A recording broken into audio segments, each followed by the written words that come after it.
Dari cinta seberataan lawan siri Nabi besar Muhammad SAW, dan mudah-mudahan kita pulang dari acara ini bertambah cinta kita, iman kita kepada Allah dan kepada Rasulnya Muhammad SAW. Amin amin ya rabbal alamin.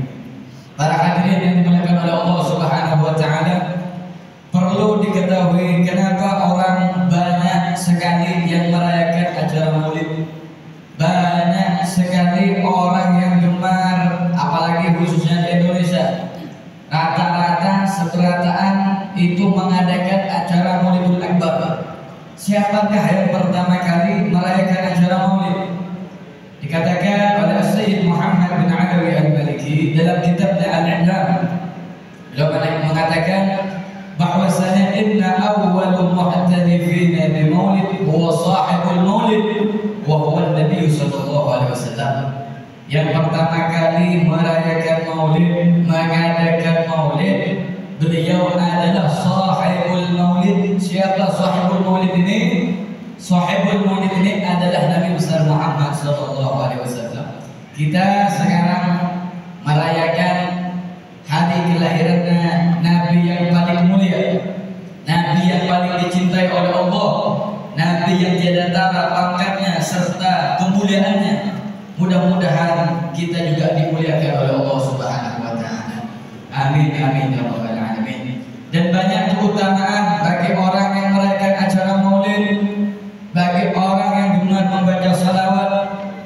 Disebutkan oleh para ulama, orang yang membaca salawat dan orang yang gemar akan mengadakan acara Maulid ini diberikan oleh Allah Subhanahu wa taala daripada dua kemuliaan. Yang pertama, kalau orang ini rajin membaca salawat kepada Hadratul Rasul Muhammad sallallahu alaihi wasallam, lisannya selalu basah memuji akan Nabi besar Muhammad sallallahu alaihi wasallam.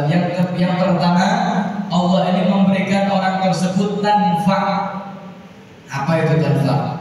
Tanfa ini sangat bermanfaat bagi orang pembacanya. Jadi kalau ada orang baca sholawat, menggunakan sholawat sebagai kendaraannya untuk mencapai kepada Allah, maka dia akan sampai. Barang siapa yang menggunakan sholawat untuk terkabulnya hajat-hajatnya, hajat dunia maupun hajat akhirat, tidak akan pernah tertolak hajatnya oleh Allah Subhanahu wa taala. Jadi manfaatnya ketika kita baca sholawat, yang pertama hajat kita itu dipastikan tidak akan tertolak oleh Allah Subhanahu wa taala, pasti dikabulkan. Pasti dikabulkan kalau kita ikhlas betul-betul cinta murni kepada Hadratul Rasul Muhammad sallallahu alaihi wasallam, itu pasti dikabulkan. Dan ketika kita baca, kita mendapatkan manfaat kalau dibaca oleh seorang suami, anak istrinya dapat barokahnya salawat. Itu yang pertama. Yang kedua apa? Yang pertama ini tanfa, yang kedua tadfa. Tadfa ini apa? Tadfa ini bisa menolak bala. Bisa menolak bala musibahnya Allah Subhanahu wa taala. Jadi kalau seandainya kita ada takdir yang sudah tertulis di Lauhul Mahfuz, catatan takdir ini ada sedikit yang buruk, itu bisa dirubah karena kita memuji daripada Nabi besar Muhammad sallallahu alaihi wasallam. Jadi ketika kita baca salawat, takdir yang buruk, takdir yang tidak baik untuk kita, itu sedikit-sedikit oleh Allah dirubah menjadi kebaikan. Dan banyak juga keistimewaan bagi orang yang gemar mengadakan acara Maulid, yang mengeluarkan hartanya di jalan Nabi besar Muhammad sallallahu alaihi wasallam.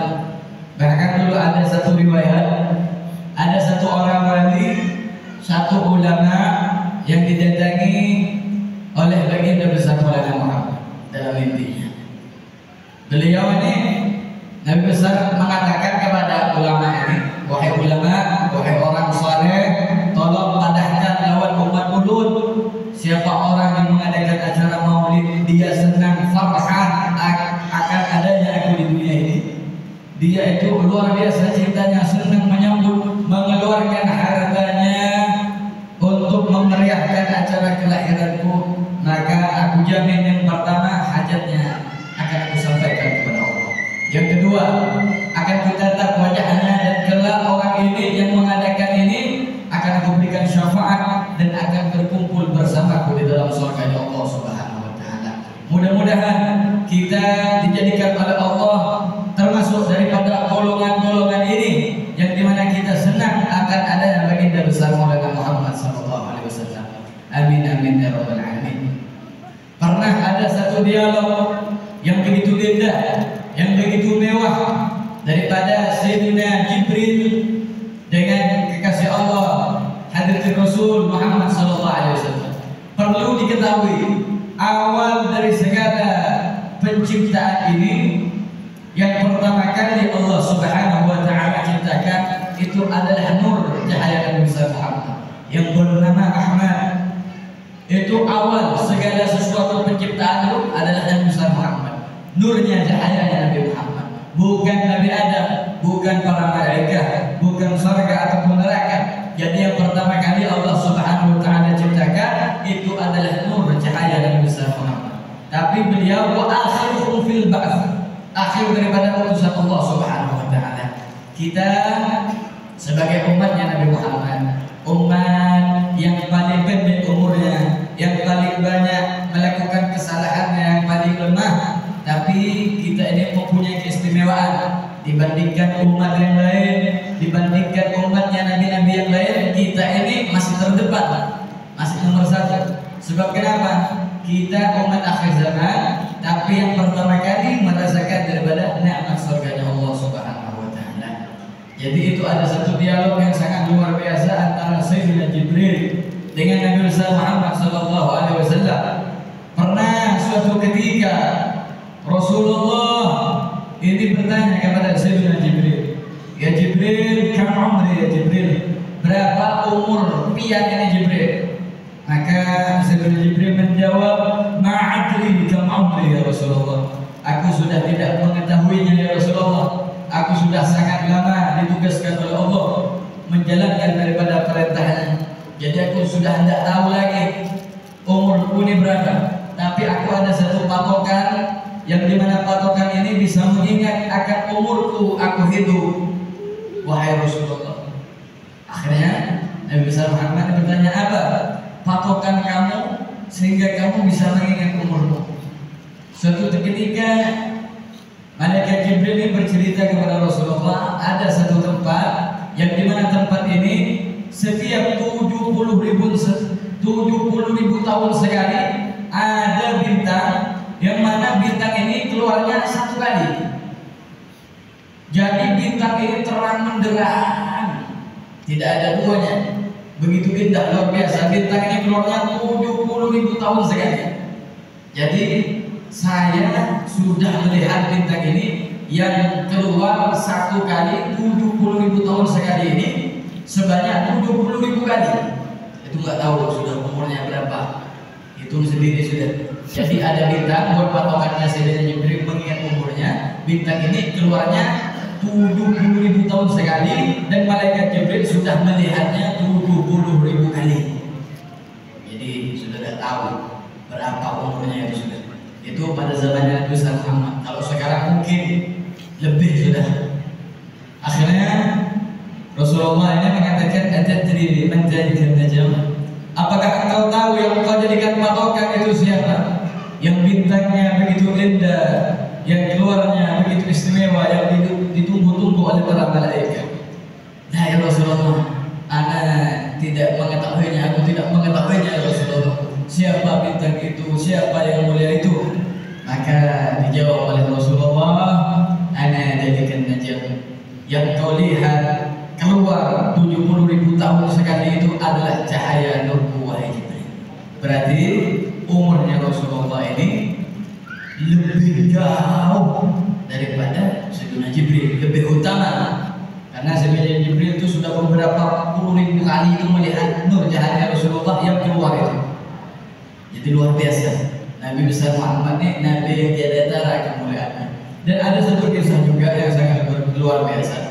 Kemarin saya waktu acara di daerah Jawa Timur itu ketemu sama satu syekh dari Libanon, itu namanya Syekh Amin Al-Huwaidi Al-Jailani.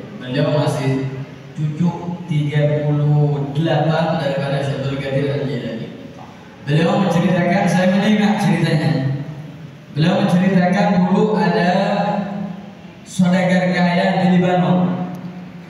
Ini bersangkut pautan dengan acara Maulid Nabi. Jadi saudagar kaya di Libanon ini mengadakan acara Maulid, mengundang daripada semua ulama yang besar dikumpulkan jadi satu. Karena ini orang gemar mengadakan acara Maulid setiap tahunnya. Dan adat di Indonesia dengan di Libanon ini jauh berbeda. Kalau di Indonesia ada acara besar, ada pernikahan, acara Islam yang besar, pakai memeriahkannya acara itu pakai petasan biasanya, pakai petasan, pakai marcon. Kalau di Jawa juga begitu biasanya. Tapi kalau di Libanon itu tidak pakai petasan, dia pakainya senjata. Karena di sini kalau pakai senjata itu bisa ditangkap sama bapak polisi. Jadi nggak boleh. Kalau di Libanon bebas. Jadi di sana pakai senjata untuk memeriahkan acara Maulid, pernikahan, biasanya adatnya Arab kayak gitu. Waktu itu ketika Mahalul Qiyam, saudagar kaya ini sudah mengadakan acara Maulid, dikumpulkannya para ulama, ada beberapa orang memang ditugaskan untuk menjaga di luar. Ketika Mahalul Qiyam suruh tembakkan senjatanya ke langit-langit. Ketika sudah Mahalul Qiyam, ya Nabi salam alaika, itu sudah senjatanya ditembakkan. Itu luar biasa. Ketika sayangnya tapi di Libanon ini tidak semuanya Muslim, banyak yang Nasrani, banyak yang Kristen. Di situ ada satu peluru yang nyasar daripada acara Maulid ini mengenai kepalanya anak kecil yang tidak berdosa, beragama Nasrani, umurnya masih 12 tahun. Ibunya yang melihat anaknya sudah terkapar, sakit luar biasa, pelurunya itu sudah tembus ke otaknya, ini menangis. Dibawa anak ini ke rumah sakit paling mahal, paling bagus di Libanon, dokternya angkat tangan. Ibu, anak sampean ini tidak bisa bertahan lama. Sebentar lagi sudah meninggal dunia karena peluru daripada senjata ini sudah tembus ke otaknya. Ibunya ini menjerit sejadi-jadinya, menjerit. Ibunya ini keluar dari ruang ICU, keluar, lalu dia mengatakan, undur mada fa'ala umataka illa binti fi yawmin hadana fi maulidika ya Muhammad. Lihat Muhammad, kelakuan umatmu mengadakan acara Maulid menyambut hari kelahiran. Mereka menembakkan senjatanya ke langit-langit untuk memeriahkan acaramu, sehingga ada satu peluru yang nyasar mengenai anakku yang tidak berdosa. Tanggung jawab kau Muhammad. Ini katanya ibu ini. Nangis, tidak ada henti-hentinya menyalahkan Nabi besar Muhammad SAW. Lihat apa yang terjadi. Ini kuasa Allah Subhanahu Wa Taala. Ketika dipanggil oleh dokter, bu, lihat, tidak perlu menangis sudah. Takdirnya sampean sudah kayak gini. Gak bisa anaknya sampean sembuh lagi. Meskipun sampean menangis sampai nangis darah, anak sampean tidak bisa sembuh lagi. Sini, lihat anakmu untuk terakhir kalinya. Ketika dilihat oleh ibunya, berjalan ibunya ini ke ruang ICU. Ketika dibuka, subhanallah, anaknya yang terbaring tergeletak sakit hampir meninggal dunia tiba-tiba berdiri, lalu memeluk ibunya dan mengatakan, ya ummah, wahai ibu. Ibunya ini kaget, kok bisa anaknya saya tadi tergeletak, ini di luar nalar akal manusia. Yang tadi tergeletak sakit tiba-tiba bangun berdiri memeluk ibunya. Ibunya yang mengatakan, wahai anakku, siapa yang menyembuhkan kamu ini? Dokter yang mana? Saya kasih uang yang banyak, saya kasih harta. Saya ini berhutang budi kepada dokter ini. Yang mana yang menyembuhkan? Lah ibu, wahai ibu, bukan dokter. Bukan dokter yang menyembuhkan saya. Tadi ketika saya terbaring, sudah gak kuat, rasanya saya ingin meninggal dunia. Ada seorang laki-laki yang begitu tampan perangainya, yang begitu indah wajahnya, datang kepada saya, memeluk saya, mencium kening saya. Lalu saya merasa seluruh tubuh saya ini sakit. Sakitnya itu hilang. Lalu saya mengatakan, qala, siapakah engkau wahai Tuanku?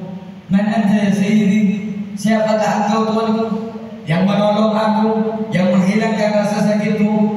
Dijawab oleh orang ini, ana. Nabiyikum Muhammad sallallahu alaihi wasallam. Aku adalah Nabi Muhammad sallallahu alaihi wasallam. Dicium keningnya oleh Rasulullah, dipeluk keningnya oleh Rasulullah, sehingga anak ini diberikan kesembuhan oleh Allah Subhanahu wa taala.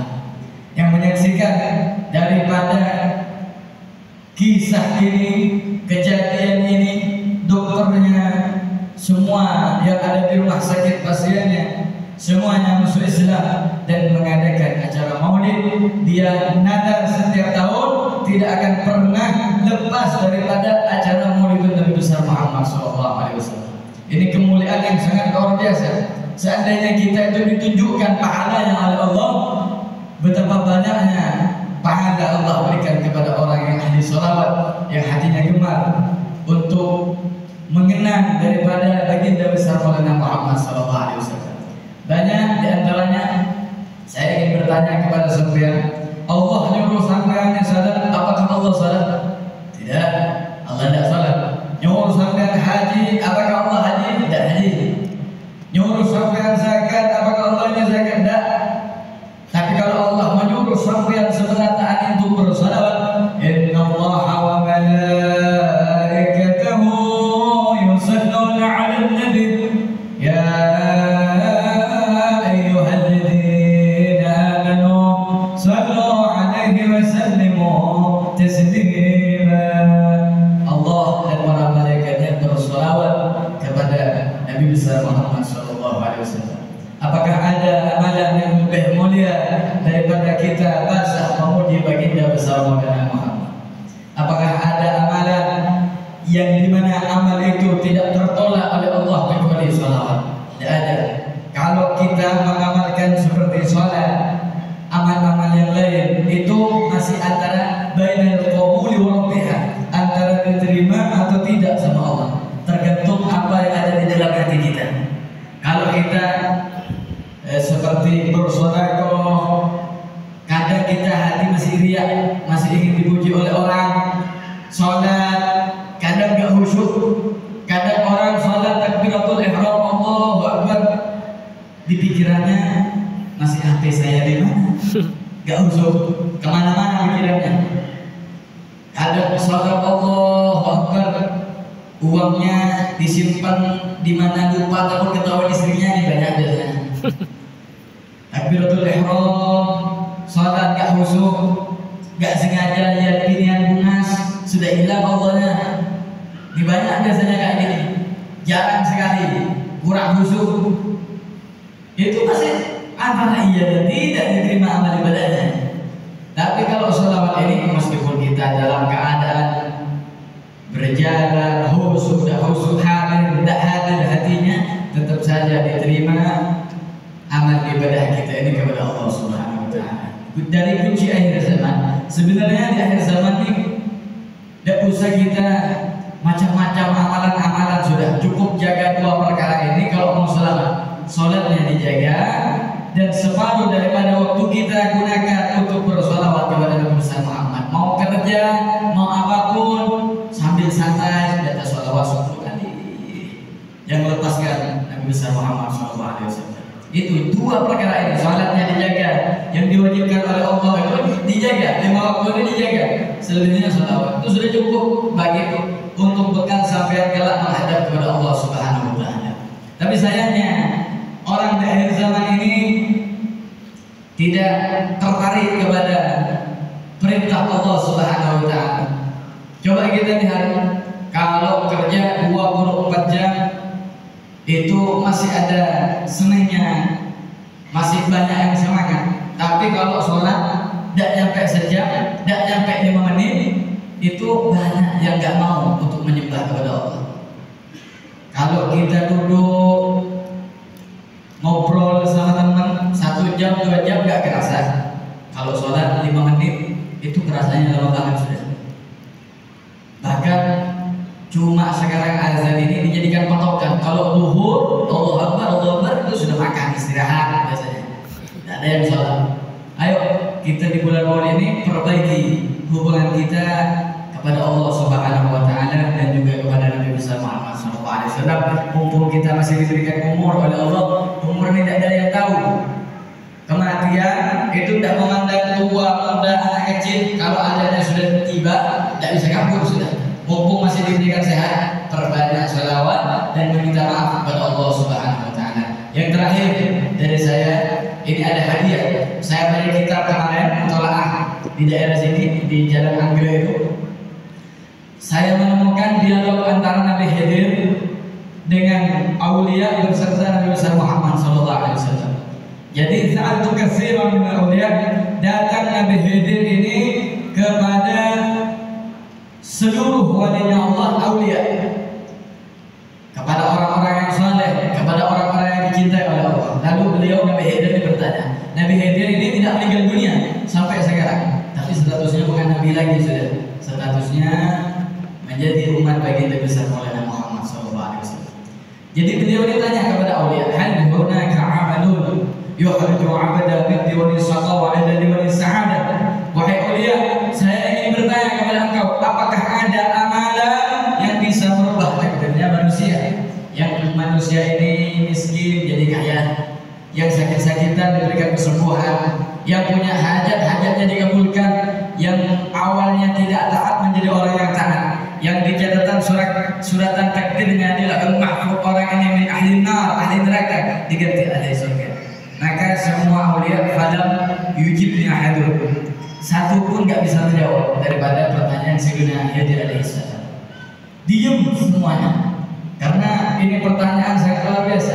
Kurang puas beliau, hatta dahabtu wa sa'altu lir rasul, sampai beliau ini bertanya sendiri kepada Nabi besar Muhammad SAW. Ya Rasulullah, saya ingin bertanya, saya ini ada satu amalan yang saya ingin minta kepada engkau, kalau memang ada saya ingin memilikinya. Apa itu kata Rasulullah? Saya pengen satu amalan yang bisa berubah takdirnya manusia, yang manusia ini miskin jadi kaya, yang sakit jadi sembuh, yang hajatnya pengen dia dikabulkan oleh Allah, yang ahli neraka dijadikan ahli surga, yang tidak taat menjadi orang yang taat. Maka kata Sayyid Rasulullah, benar ada Nabi Khidir, tapi amalannya ini cuma satu amalannya, tidak ada yang lain. Selesai cuma satu. Apa itu ya Rasulullah? Maka dikatakan oleh beliau sallallahu alaihi wasallam, hal hunaka amalun yuhriju 'abdan min diwani shaqawah ila diwani sa'adah idza kana yuksiru salata wa salam alaihi. Kalau orang ini pengen hajatnya dikabulkan oleh Allah, yang miskin jadi kaya, yang sakit jadi sembuh, yang ahli neraka jadi ahli surga, yang tidak taat jadi taat kepada Allah, kuncinya cuma satu. Apa? Idza kana yuksiru salata wa salam alaihi. Kalau orang ini basah lisannya kepadaku, sudah hal-hal yang baik Allah kasih kepada mereka, yang buruk Allah cabut, digantikan yang lebih baik oleh Allah Subhanahu Wa Taala.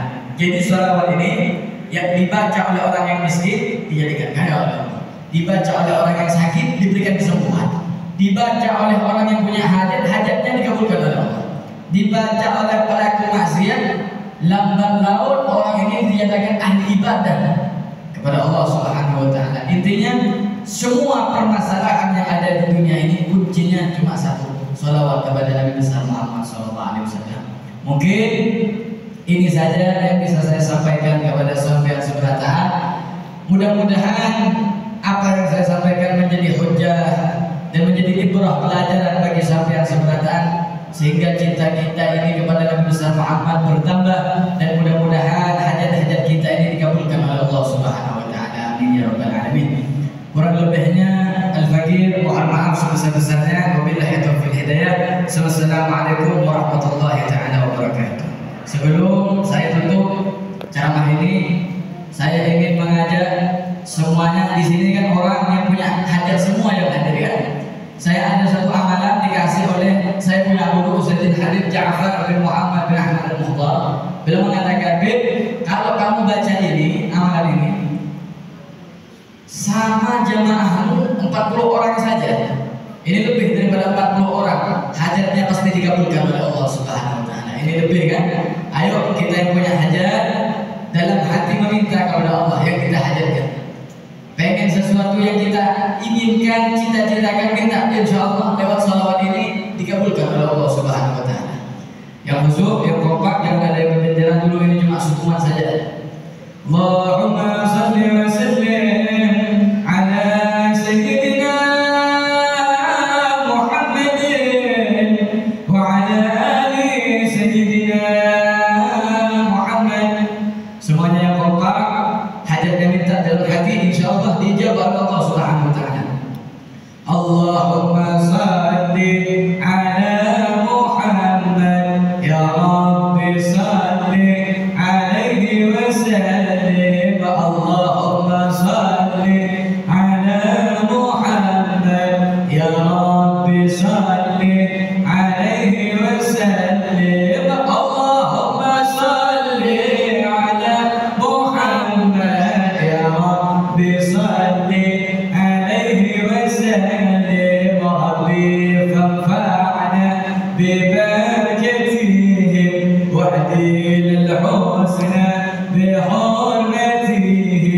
ربي فانفعنا ببركتهم واهدنا الحسنى بحرمتهم. سبحان الله. اللهم صل على محمد صل عليه وسلم. اللهم صل على محمد يا رب صل عليه وسلم. ربي فارفعنا كتهم واهدنا الحسنى.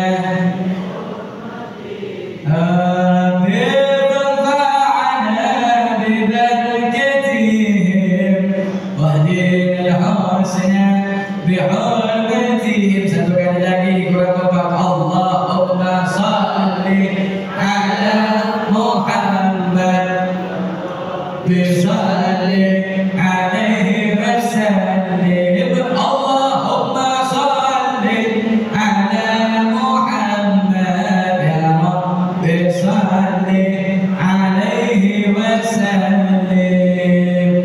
Dan mudah-mudahan yang biar hajatkan ini insyaallah segera dijabah oleh Allah Subhanahu wa taala, dan mudah-mudahan beliau diberikan kesehatan oleh Allah Subhanahu wa taala, dijadikan orang yang selamat dunia akhirat. Amin amin ya rabbal alamin. Mungkin kurang lebihnya saya minta maaf sebesar-besarnya kalau ada salah kata, salah ucap atau salah penyampaian. Al-Fakir tidak maaf sebesar-besarnya. Wabillahi taufiq wal hidayah. Assalamualaikum warahmatullahi taala wabarakatuh. Waalaikumsalam. Bapak Ibu sekalian yang hormati, demikianlah tadi uraian khutbah yang pertama mengenai Maulid Nabi Muhammad SAW, dengan berakhirnya ceramah tadi berakhirlah seluruh rangkaian acara pada hari ini. Akhirnya mohon maaf apabila ada kesalahan dan khilafan, dan kita tutup dengan membaca Al-Fatihah. Alhamdulillah. Assalamualaikum warahmatullahi wabarakatuh.